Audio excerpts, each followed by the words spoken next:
ಈಗ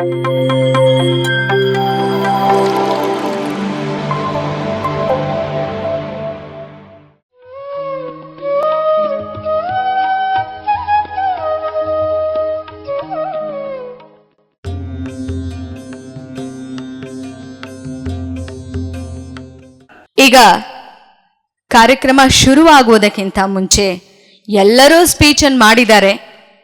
ವಿಶೇಷವಾಗಿ ಹೇಳೋದೇನಿಲ್ಲ, ಅವರವರ ಭಾವಕ್ಕೆ ತಕ್ಕಂತೆ ಧ್ಯಾನ ಹೇಗೆ ನಾವು ಮನಸ್ಸನ್ನು ನಿಗ್ರಹ ಮಾಡುವ ಸಾಧನವನ್ನಾಗಿ ಬಳಸ್ಕೋತೀವಿ ಅನ್ನೋದನ್ನ ಸಂಕ್ಷಿಪ್ತ ರೂಪದಲ್ಲಿ ಹೇಳ್ತಾ, ಧ್ಯಾನ ಅಂದ್ರೆ ಪ್ರಪಂಚವನ್ನ ಮರೆಯೋದು, ಧ್ಯಾನ ಅಂದ್ರೆ ಭಗವಂತನನ್ನ ಕೂಡೋದು, ಧ್ಯಾನ ಅಂದ್ರೆ ನಮ್ಮ ಶ್ವಾಸವನ್ನ ಗಮನಿಸೋದು, ಧ್ಯಾನ ಅಂದ್ರೆ ಸುಂದರವಾದ ಘನವಾದ ಅದ್ಭುತವಾದ ಪ್ರಪಂಚವನ್ನ ಸೃಷ್ಟಿ ಮಾಡಿಕೊಳ್ಳುವುದು. ನಾವು ಸೃಷ್ಟಿಕರ್ತರು. ಧ್ಯಾನ ಅಂದ್ರೆ ನೀವು ಯಾರು ಎಂಬುದನ್ನ ಅರಿಯುವಂಥದ್ದು.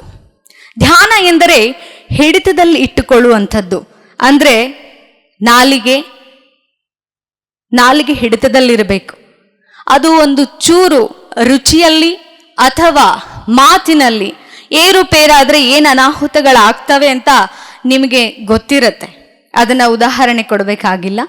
ಹಾಗೆ ಮಧುರವಾಗಿ ಮಾತನಾಡಿ, ಮಧುರತೆಯಿಂದ ಮಾತನಾಡಿ. ಮಧುರತೆ ಹೇಗೆ ಬರುತ್ತೆ ಅಂದ್ರೆ, ನಮ್ಮ ಹೃದಯದಲ್ಲಿ ಪ್ರೇಮ ಭಾವ ಇದ್ದರೆ ಮಾತ್ರ ಮಧುರತೆ ಬರುತ್ತೆ. ಹಾಗೆ ನಾವು ತಿನ್ನುವ ಆಹಾರ, ಇರತಕ್ಕಂಥ ಪರಿಸರ, ಅದರ ಜೊತೆಗೆ ನಮ್ಮ ಸಂಸ್ಕಾರ ಅಂದ್ರೆ ಏನು? ಧ್ಯಾನ ಅಂದ್ರೆ ತಿಳ್ಕೊಂಡಿದ್ದೀರಿ, ಸಂಸ್ಕಾರ ಅಂದ್ರೆ ಏನು ಅಂತಾನು ತಿಳಿಬೇಕಲ್ಲ.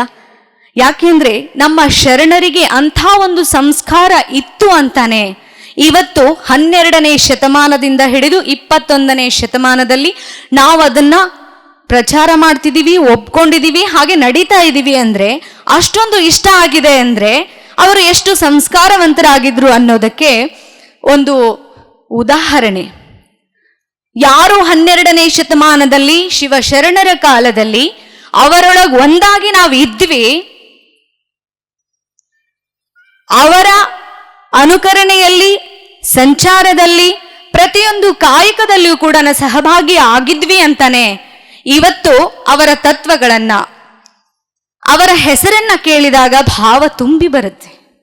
ಅದು 12ನೇ ಶತಮಾನದಲ್ಲಿ ಅವರೊಂದಿಗೆ ಕಳೆದಂಥ ಕ್ಷಣಗಳ ಸಂಸ್ಕಾರದ ಫಲ ಇವತ್ತು ನಮ್ಮನ್ನ ಇಲ್ಲಿವರೆಗೂ ಕರ್ಕೊಂಡು ಬಂದಿದೆ. ಸಂಸ್ಕಾರ ಇಲ್ಲ ಅಂದ್ರೆ ಯಾರು ಇಲ್ಲಿ ಕೂತ್ಕೊಳ್ಳೋದಕ್ಕೆ ಸಾಧ್ಯನೇ ಇಲ್ಲ. ಬೆಳಗೆದ್ದ ತಕ್ಷಣ ನಾವು ದೇವರ ಮನೆಯಲ್ಲಿ ಎಷ್ಟೆಷ್ಟೋ ದೇವರುಗಳನ್ನ ಗುಟ್ಟೆ ಹಾಕಿರ್ತೀವಿ. ಯಾವ ದೇವರಿಗೆ ಹೋದ್ರೂ ಒಂದು ಫೋಟೋ ತರ್ತೀವಿ, ಮೂರ್ತಿ ತರ್ತೀವಿ. ಅದಕ್ಕೆ ನೀವೇ ಸ್ನಾನ ಮಾಡಿಸ್ಬೇಕು, ನೀವೇ ಬಿಲ್ಪತ್ರ ಏರಿಸ್ಬೇಕು, ನೀವೇ ಶೃಂಗಾರ ಮಾಡಬೇಕು. ಅವು ಮಾಡ್ಕೋತಾವೇನು? ಇಲ್ಲ. ಮತ್ತಿಲ್ಲಿ ದೇವ್ರು ಯಾರು? ತಮ್ಮ ಕೆಲಸವನ್ನ ತಾವೇ ಮಾಡ್ಕೊಳ್ಳಿಕ್ಕೆ ಸಾಧ್ಯ ಇಲ್ಲದಂಥ ದೇವರುಗಳು ನಿಮ್ಮನ್ನ ಹೇಗೆ ಕಾಯ್ತಾರೆ? ಬಸವಣ್ಣನವರು ಅದನ್ನೇ ಹೇಳಿದ್ದು. ಆ ದೇವರು ಈ ದೇವರು ಅಲ್ಲಿದ್ದಾನೆ ಇಲ್ಲಿದ್ದಾನೆ ಅಂತ ಸುತ್ತೋದಕ್ಕಿಂತ ನಿನ್ನೊಳಗೆ ಇದ್ದಾನೆ, ನೀನೇ ದೇವರು. ನಿನ್ನ ಕೆಲಸ ನೀನೇ ಮಾಡ್ಕೋತೀಯ. ತಾಯಿಂದಿರು ಬೆಳಗ್ಗೆ 5 ಗಂಟೆ ನಿಮ್ದು ವೇಕಪ್ ಟೈಮ್ ಅಲ್ವಾ? ಅಬ್ಬಬ್ಬಾ ಅಂದ್ರೆ ತುಂಬಾ ಟೈರ್ಡ್ ಆಗಿದ್ದಾರೆ ಅಂದ್ರೆ 6 ಗಂಟೆ. ಬೆಳಗಿಂದ ರಾತ್ರಿ 10 ಗಂಟೆವರೆಗೂ ನೀವು ಚಕ್ರ ಅಡ್ಡಾಡ್ದಂಗೆ ಓಡಾಡ್ತಿರ್ತೀರಿ, ಚಕ್ರ ತಿರುಗ್ದಂಗೆ. 1-2 ಕೆಲಸ ನಿಮಗಿಂತ ನಿಭಾಯಿಸುವಂಥ ದೇವರು ಬೇಕಾ? ನಾವು ಒಂದು ತಿಳ್ಕೋಬೇಕು, ಕೊರೋನಾ ಅಂತ ಸಮಯನ ನೀವೆಲ್ಲರೂ ಎದುರಿಸಿದ್ದೀರಿ ಅಲ್ವಾ? ಎಂತೆಂಥ ಪವರ್ಫುಲ್ ದೇವರುಗಳು. ಮೊನ್ನೆ ತಿರುಪತಿ ತಿಮ್ಮಪ್ಪನ ದರ್ಶನಕ್ಕಾಗಿ ಹೋದಂಥ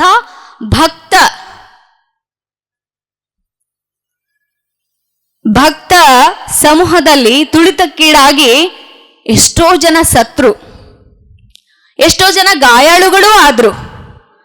ಪ್ರಸಿದ್ಧ ದೇವರು ತಿರುಪತಿ ತಿಮ್ಮಪ್ಪ ಅಂದ್ರೆ ಯಾರಾದ್ರೂ ಹೋಗಿದ್ರೆ ಗೊತ್ತಾಗ್ತದೆ, ನಾವಂತೂ ಹೋಗಿಲ್ಲ.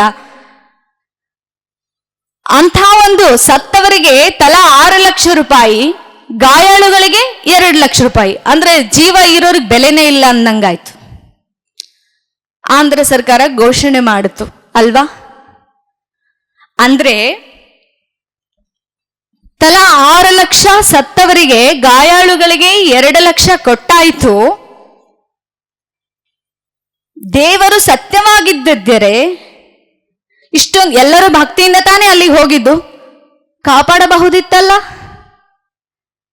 ಅವನ ಕಡೆ ಅಸಾಧ್ಯವಾಗಿದ್ದೇನಾದ್ರೂ ಇದೆಯಾ?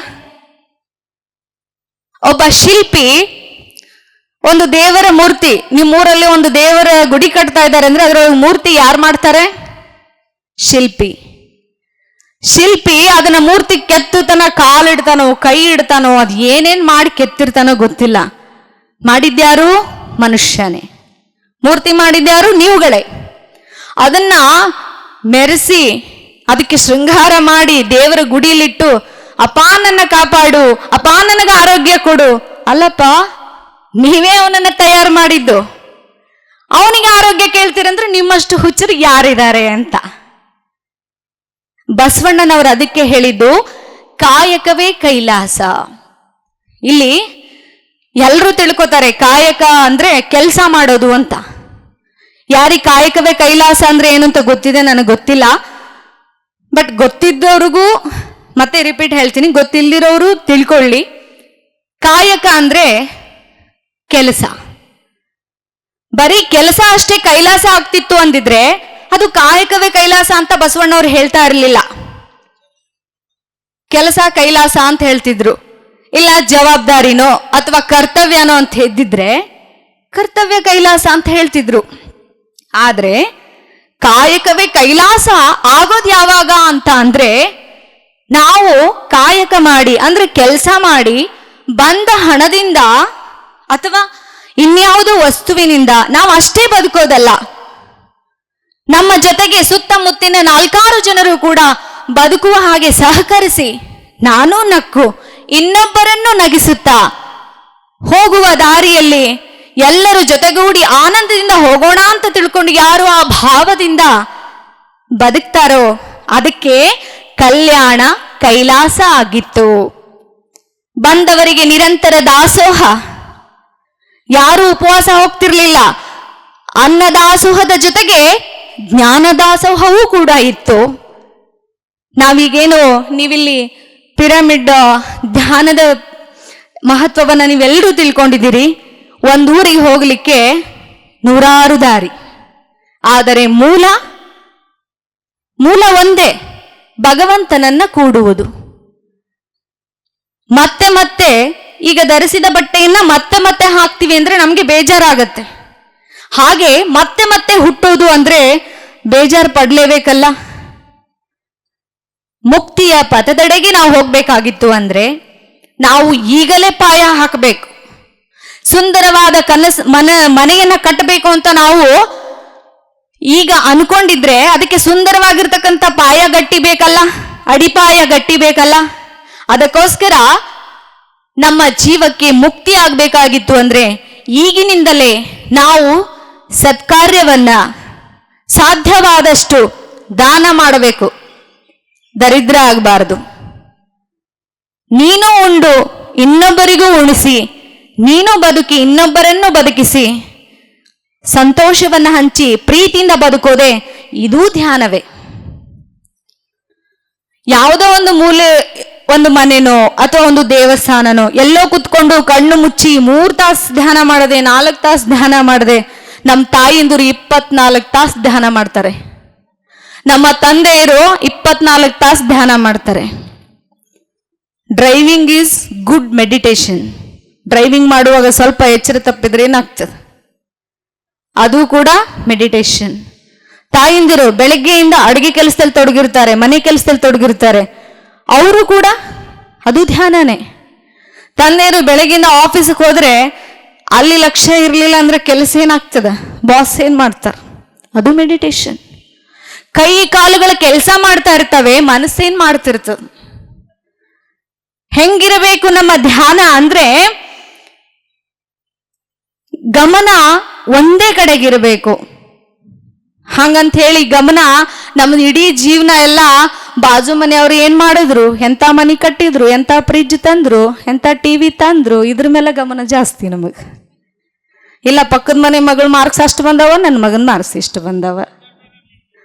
ಈ ತರದ ಗಮನವನ್ನ ಹರಿಸೋದು ಬಿಟ್ಟು ಸದಾ ಭಗವಂತನ ನೆನಪಿನಲ್ಲಿ ನಾವಿರೋದೇ ಒಂದು ಧ್ಯಾನ ಅಂತ ಅನ್ನಿಸ್ಕೊಳ್ತಾ ಇದೆ. ಧ್ಯಾನ ಅನ್ನುವ ಸಾಧನದಿಂದ ಸಾಧಕರಾಗಲು ನಾವು ಸಿದ್ಧ ಆಗ್ತೀವಿ. ಯಾವ ನಾಮಸ್ಮರಣೆಯನ್ನ ಅತೀವವಾಗಿ ನಾವು ಮಾಡ್ತಾ ಮಾಡ್ತಾ ಮಾಡ್ತಾ ಹೋಗ್ತೀವಿ, ನಾವೇ ಪರಮಾತ್ಮನಾಗಿ ಬಿಡ್ತೀವಿ. ಹೀಗೆ ಬಸವಣ್ಣನವರು ಹೇಳ್ತಾರೆ, ಒಬ್ಬೊಬ್ಬರಿಗೆ ಒಂದೊಂದು ಚಿಂತೆ, ಪ್ರಪಂಚದಲ್ಲಿ ಇರ್ತಕ್ಕಂಥವ್ರಿಗೆ ಒಬ್ಬೊಬ್ಬರಿಗೆ ಒಂದೊಂದು ಚಿಂತೆ. ಆದ್ರೆ ನಮ್ಮ ಬಸವಣ್ಣನವರಿಗೆ, ಬಸವಾದಿ ಶರಣರಿಗೆ ಯಾವ ಚಿಂತೆ ಇತ್ತಪ್ಪ ಅಂದ್ರೆ, ಚೆಕೋರಂಗಿ ಚಂದ್ರಮನ ಬೆಳಕಿನ ಚಿಂತೆ, ಅಂಬುಜಕ್ಕೆ ಭಾನುವಿನ ಉದಯದ ಚಿಂತೆ, ಭ್ರಮರಂಗಿ ಪರಿಮಳದ ಬಂಡುಂಬ ಚಿಂತೆ, ಎನಗೆಯನ್ನ ಕೂಡಲ ಸಂಗಮ ದೇವನ ನೆನೆಯುವುದೇ ಚಿಂತೆ. ನೋಡಿ, ಈ ಕಾಯ ಹೋಗುವ ಮುನ್ನ ಸದಾವ ಕಾಲಕ್ಕೂ ಎತ್ತೆತ್ತ ನಾವು ಧ್ಯಾನದಲ್ಲಿ ಮಗ್ನರಾಗಿದ್ದಾಗ ಎತ್ತ ನೋಡಿದಡತ್ತ ನೀನೇ ದೇವ, ಎಲ್ಲರಲ್ಲಿಯೂ ಭಗವಂತನನ್ನ ಕಾಣತಕ್ಕಂಥ ಭಾವ ನಮ್ಮಲ್ಲಿ ಹುಟ್ಟುತ್ತದಲ್ಲ, ಅದು ಧ್ಯಾನ ಅನ್ನಿಸ್ಕೊಳ್ತಾ ಇದೆ. ಯಾರ ಹೃದಯದಲ್ಲಿ ಪ್ರೇಮ ಭಾವ ಇರ್ತದನೋ, ಯಾರ ಹೃದಯದಲ್ಲಿ ಎಲ್ಲರನ್ನು ಕಂಡಾಗ ತಂದೆಯ ಭಾವ, ಅಕ್ಕ ತಂಗಿಯರ ಭಾವ, ತಾಯಿಯ ಭಾವ ತುಂಬಿರ್ತದನೋ, ಅವರ ಮುಖದಲ್ಲಿ ಪ್ರಸನ್ನತೆ, ಅವರ ಜೀವನ ಸುಂದರವಾಗಿ ಸಾಗ್ತಾ ಇದೆ ಅಂತ ನಮ್ಮ ಬಸವಾದಿ ಶರಣರು ಹೇಳಿದ್ರು.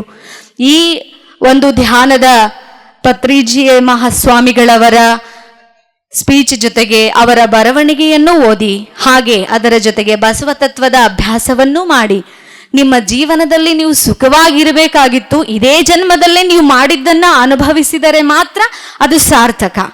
ಗೊತ್ತಾಗ್ಬೇಕಲ್ಲ ನಿಮಗೆ, ನೀವು ಮಾಡಿದ ಅಡಿಗೆ ನೀವು ರುಚಿ ನೋಡಿದ್ರೇನ ಅದೊಂದು ಸಾರ್ಥಕ ಆಯ್ತು. ಯಾರೋ ರುಚಿ ನೋಡೋದು ಅಂದ್ರೆ ನೀವೇನು ಕಂಡಂಗಾಯ್ತು. ನಾವು ಸತ್ತ ಮೇಲೆ ನಮಗೆ ಬಂಗಾರದ ಗುಡಿ ಕಟ್ತಾರೋ ಅಥವಾ ಶೃಂಗಾರ ಮಾಡ್ತಾರಲ್ಲೋ ನಾವು ನೋಡಕ್ ಬರ್ತೀವ? ಇಲ್ಲ. ಇರುವಾಗಲೇ ಸಂಭ್ರಮ ಪಡಬೇಕು, ಇರುವಾಗಲೇ ಸದ್ಗತಿಯನ್ನ ಪಡಿಬೇಕು, ಇರುವಾಗಲೇ ನಮ್ಮಲ್ಲಿಯೇ ಸ್ವರ್ಗವನ್ನ ನರಕವನ್ನ ಸೃಷ್ಟಿಸಿಕೊಳ್ಳತಕ್ಕಂಥ ಶಕ್ತಿ ಅಂತಾರೆ. ನಾವು ಭಗವಂತನನ್ನ ಭಕ್ತಿಯಿಂದ ಒಲಿಸಿಕೊಳ್ಳುವ ಸಾಮರ್ಥ್ಯವನ್ನ ನಾವು ಪಡ್ಕೊಂಡಿದ್ದೀವಿ. ಧ್ಯಾನ ನಿಮಗೆ ಹೆಂಗ ಅನುವು ಬರ್ತದ ಹಂಗ ಧ್ಯಾನವನ್ನ ಮಾಡಿ. ಟೈಮ್ ಇದ್ರೆ 5-6 ತಾಸು, 1 ತಾಸು, 1 ನಿಮಿಷ ಕೂತ್ಕೊಂಡು ಮಾಡಿ. ಇಲ್ಲ, ಕೆಲಸ ಮಾಡ್ತಾ ಮಾಡ್ತಾ ಮನಸ್ಸಿಗೆ ನಿಮ್ಮ ಇಷ್ಟ ದೇವರ ನಾಮಸ್ಮರಣೆಯನ್ನ ಅದಕ್ಕೆ ಮಾಡಕ್ ಹಚ್ಚಿ, ಆಗ ನೋಡಿ ಬದಲಾವಣೆ. ನೀವೇ ಇನ್ನೊಬ್ಬರ ಭವಿಷ್ಯ, ಜಗತ್ತಿನ ಭವಿಷ್ಯವನ್ನೂ ತಿಳಿಯುವ ಒಬ್ಬ ಯೋಗ್ಯ ಸಮರ್ಥವಾಗಿರ್ತಕ್ಕಂಥ ಭಗವಂತನ ಪ್ರಿಯರಾಗಿರ್ತೀರಿ. ಈಗ ಮುಂದಿನ ಕಾರ್ಯಕ್ರಮ ಮತ್ತೆ ಶುರುವಾಗ್ತಿದೆ. ತುಂಬಾ ಪ್ರಸನ್ನತೆಯಿಂದ ಕೂತ್ಕೊಂಡು ಕೇಳಿದಿರಿ. ಯಾರಿಗಿಷ್ಟ ಆಯ್ತೋ ಇಲ್ಲೋ ನನಗೆ ಗೊತ್ತಿಲ್ಲ, ತುಂಬಾ ಸಂತೋಷ ಆಯಿತು. ನಿಮ್ಮ ಈ ಅಭಿಮಾನದ ಚಪ್ಪಾಳೆ, ನಿಮ್ಮ ಹೃದಯ ತುಂಬಿ ನಿಮ್ಮ ಪ್ರೇಮ ಭಾವದಿಂದ ಬಂದಂಥ ಈ ಚಪ್ಪಾಳೆಯನ್ನು ನಾನು ಪ್ರೀತಿಯಿಂದ ಸ್ವೀಕರಿಸ್ತಾ ಇದ್ದೀನಿ. ನನ್ನ ಆಶಯ ಇಷ್ಟೇ, ನಿಮಗೆ ಶುಭವಾಗಬೇಕು. ನಿಮ್ಮ ಜೀವನದಲ್ಲಿರುವ ಎಲ್ಲ ಕಷ್ಟಗಳು ಎದುರಿಸುವಂತಹ ಶಕ್ತಿ, ಆರೋಗ್ಯವೇ ಭಾಗ್ಯ. ನಿಮ್ಮ ಆರೋಗ್ಯದ ಕಡೆ ಗಮನ ಇರಲಿ. ನೀವು ಆರೋಗ್ಯವಂತರಾಗಿದ್ರೆ ನೀವು ಜಗತ್ತನ್ನೇ ಗೆಲ್ಲಬಹುದು.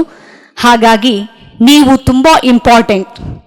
ನೀವು ನಿಮ್ಮನ್ನ ಗೌರವಿಸಿ, ನಿಮ್ಮನ್ನ ಪ್ರೀತಿಸಿ, ನಿಮ್ಮನ್ನ ಆರಾಧಿಸಿ, ಆಗ ಸುತ್ತಮುತ್ತಲಿನ ಪರಿಸರವನ್ನು ಕೂಡ ನೀವು ದೇವರನ್ನಾಗಿಸ್ತೀರಿ ಅಂತ ಹೇಳ್ತಾ ನನ್ನ ಒಂದು ನುಡಿ ನಮನಗಳನ್ನ ಗುರುವಿನ ಪಾದಕ್ಕೆ ಸಮರ್ಪಿಸ್ತಾ ಇದ್ದೀನಿ. PMC ಕನ್ನಡ ಚಾನೆಲ್ ಅನ್ನು ಲೈಕ್ ಮಾಡಿ, ಶೇರ್ ಮಾಡಿ, ಸಬ್ಸ್ಕ್ರೈಬ್ ಮಾಡಿ ಮತ್ತು ಮಾಡಿಸಿ.